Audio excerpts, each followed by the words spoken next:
Okay, so what if you created something not for today, but for a future world deep in crisis?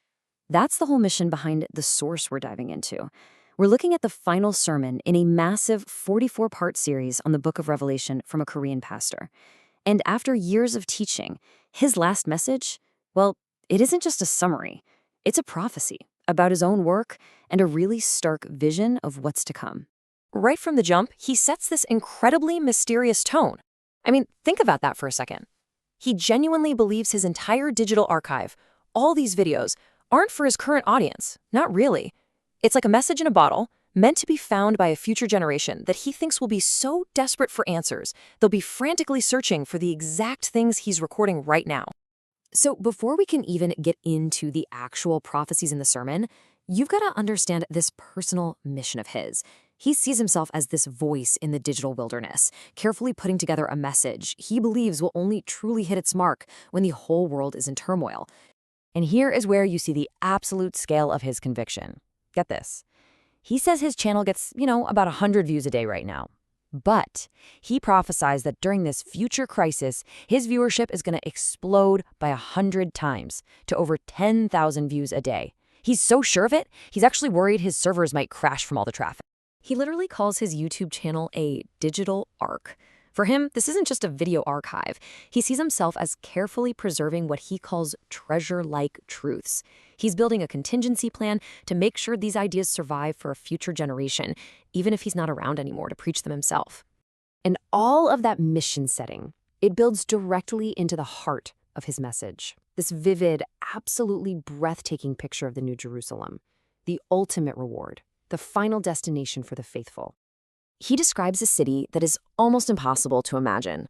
The streets, for instance, aren't just paved with gold. No, they're made of a material he describes as being like transparent, pure gold. You can see right through it. And the scale of this place is just immense. The city has 12 gates, and each one isn't just decorated with some pearls. Each entire gate is carved from one single gigantic pearl. The environment itself is totally supernatural. He explains there's no night there. There's no need for a sun or even a lamp because the light source is actually divine. And this right here captures where that divine light comes from. The glory of God and the Lamb are what light up the whole city, with a brilliance he can only compare to a priceless, crystal-clear jewel. It's a place that's truly beyond any earthly comparison.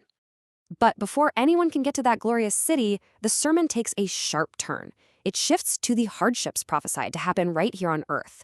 And he offers a very specific interpretation of the Great Tribulation and one of its most debated symbols. He paints a pretty grim picture for those he says are unprepared. One moment, people will realize their faithful loved ones are just gone, vanished.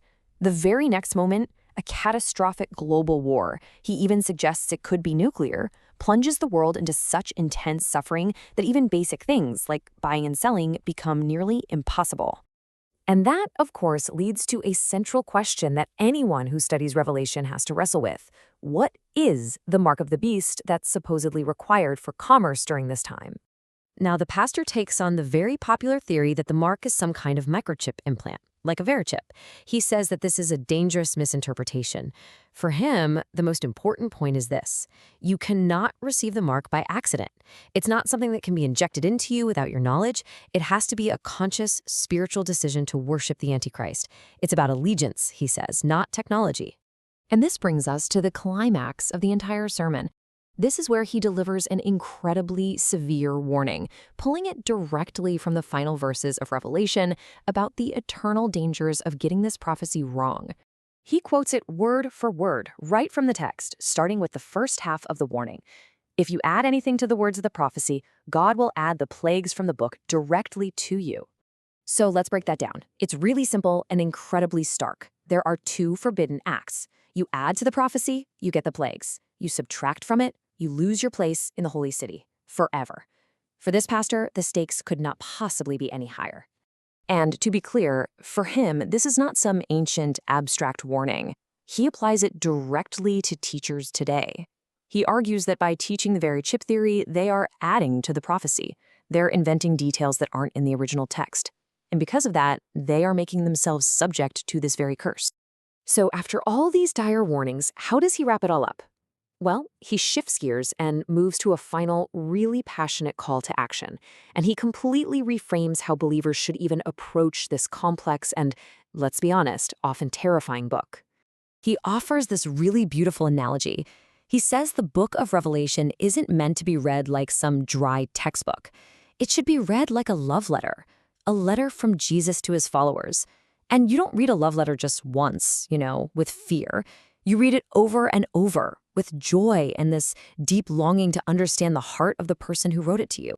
So his final charge, his big takeaway, is crystal clear. This book isn't meant to be sealed up or ignored because it's scary. It's meant to be studied and lived by. The ultimate goal is just to be in a constant state of spiritual preparedness, eagerly waiting for the promises inside that love letter to be fulfilled. And that leaves us with one last big question.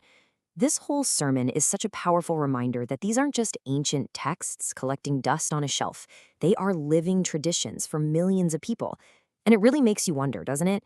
In our modern technological world, how are these ancient prophecies still shaping what people believe and what they do?